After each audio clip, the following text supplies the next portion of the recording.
Welcome back to News Across Nigeria. A fake colonel, a fake lawyer were amongst those suspects arrested by the Oyo State Police Command. But before we continue with that story, we'd like to remind you that all our top stories can be found on our website, channelstv.com, and on youtube.com/channelsweb. Please visit m.channelstv.com to view us live on your mobile device. You can also download the Channels TV app for Android, iOS, and Windows phones from their respective stores.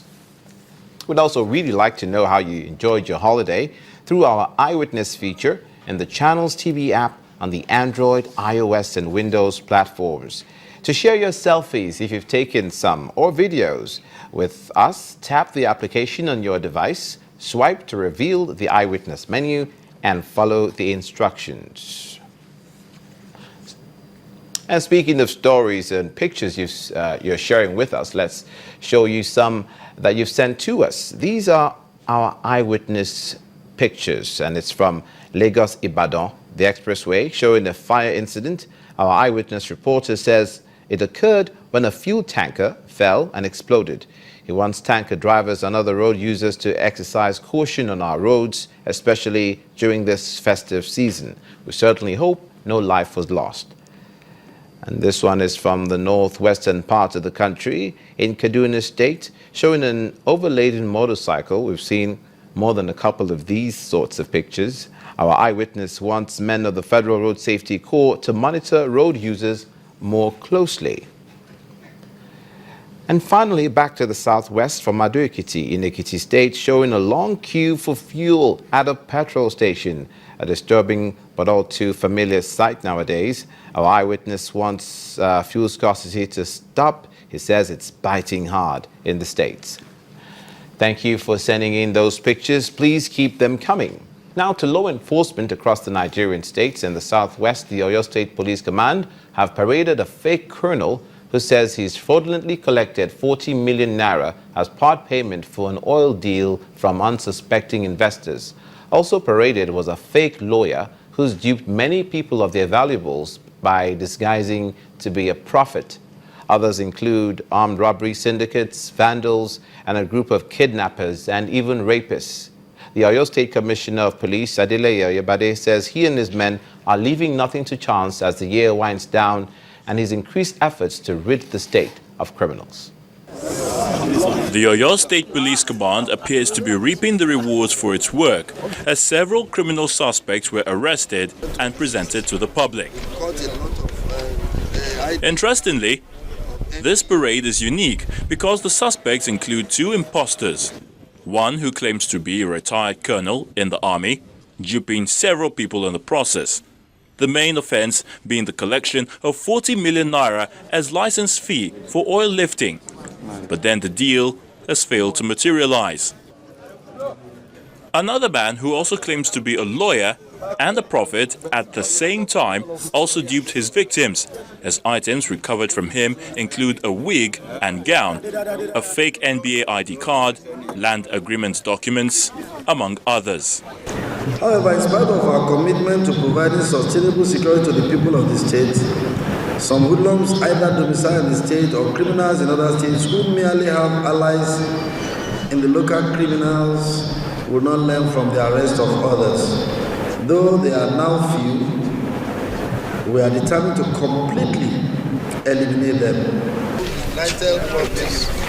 The Oyo State Police boss, Adeleye Oyebade, thanked the various communities in Oyo State for their support in fighting crime, but warned criminals to desist or face the wrath of the law.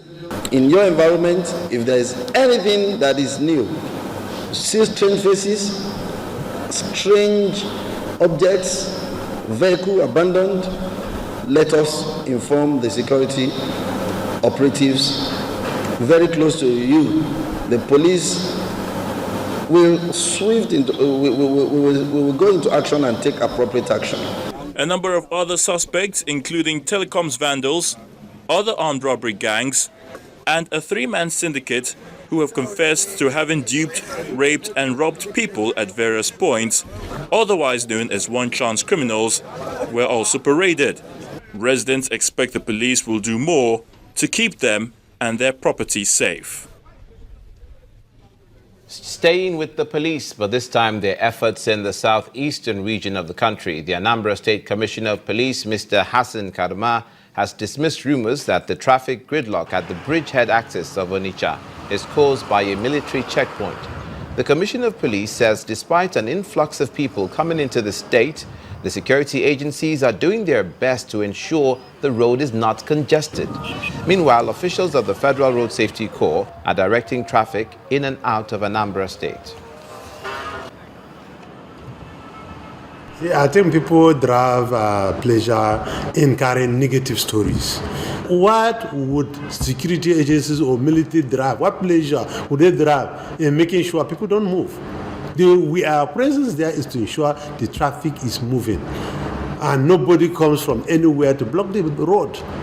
And the traffic has been moving all over the state. People are appreciative. The only problem is the volume of traffic this time around is much, and people must have patience. People must obey traffic rules. People must follow each other in normal traffic lines. But people are impatient. And once you are impatient and you start taking one way, or you want to form extra lane, you cause traffic jam. And this is what the security agencies are battling with. The military, the police, the civil defense, everybody. The road safety. Everybody knows the chaotic nature of traffic in Onitsha. But for the traffic to be moving the special way it is now, I think the security agencies should be commended. Now, 2016 is just around the corner. As we all know, the states are getting ready financially by signing the budgets into law. Let's take Ogun State, for instance. The governor, Amosun, has signed the state's 2016 appropriation bill into law. The 202 billion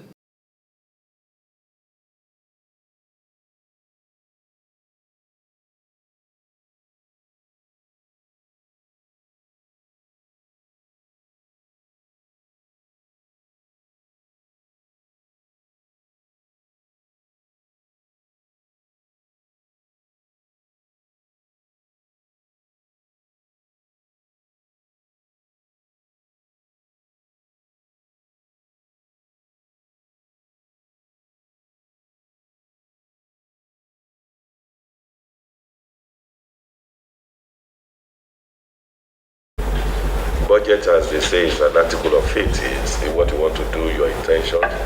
Yes, we have clearly laid out our intentions, but that will not be enough. It will now, everybody, all hands will now be on deck to generate the much needed revenue that will drive this our budget. Budget, yes, as good as it is, we now need to make sure that we run around, so that all the assumptions, all the various either ministries, departments, or agencies, all of those things that we said they must do to make this budget work will be done, because we've not allowed the downturn in the economy generally worldwide, not even Nigeria alone and not Ogun State alone. We've not allowed that to dampen our spirit. We've not allowed that to dampen our resolve to get it right. Ogun State Governor Amosun signing the 2016 appropriation bill into law in the southwest. Now, news across Nigeria takes you to the south, where the Cross River State government has added to the roll of celebrations for the Green Carnival aimed at encouraging the planting of trees to add extra beauty to the state and trap toxic gases. The state governor, Ben Ayade, who initiated the festival, led a procession of people on a tree planting mission at the state's botanical gardens. Governor Ayade, who was accompanied by the Minister of Transport, Chibuka Amechi, and nature lovers from across the globe, said the tree planting festival is in fulfillment of the theme for the 2015 Carnival, Climate Change. On his part, the Transport Minister asked Nigerians to take the tree planting venture seriously to save Mother Earth. River State is going to make history, and very strong. There's a business dimension to this. World Bank alone has set aside $100 billion to support Africa for afforestation and climate change. The United Nations is setting aside almost another 100 billion annually to support climate change for third world. Time has come when Cross River State will understand that climate change is also business. You all must turn to climate businessmen. I must encourage you to open opportunities. So we are going to create green millionaires. Young men like you and I will come together and become rich men by planting trees and managing trees and taking full values of the trees. Africans do not believe that it is right for us to advocate for extreme decarbonization of Africa because it's an absolute sequestration of our economy. Therefore, there must be a delicate and calculable balance between utilization and regeneration. That is why we're here today, to underscore the point that Africa understands it clearly. Nigeria and indeed Cross River State. And as a professor of environmental science, having taught this field for so long, time has come when I must demonstrate what I have taught. I am happy that you are all living witnesses and legends today for the reconstruction of the African forest. What's critical is that the world is going green. Everybody's frightened about the climate change, and there is no particular part of the world that is that can escape it. So what he's doing is to say to Nigerians and all of us here in Nigeria that action must start now to go back to nature and ensure that we don't lose our this. For people like Cross River and rivers that have water, you know, we're in the very bad condition. Even in the north, the fact that have desertification, and basically it's also economy that we plant trees. It's also economics that determine the fact that we cut down trees because it's energy. We seek energy. Now, having done this, the next thing I would suggest that government will do is to ensure that Nigerians will migrate from wood to gas to serve as domestic gas for cooking. Transport Minister Chibuka Amechi, Cross River State Governor Ben Ayade speaking on their tree planting mission at the Green Carnival in Cross River State. You're watching news across Nigeria. When we come back, there's been an increasing number of fire incidents in Lagos State. We'll be speaking with the director of the Lagos State Fire Service for more information on what is causing this phenomenon. Please stay with us.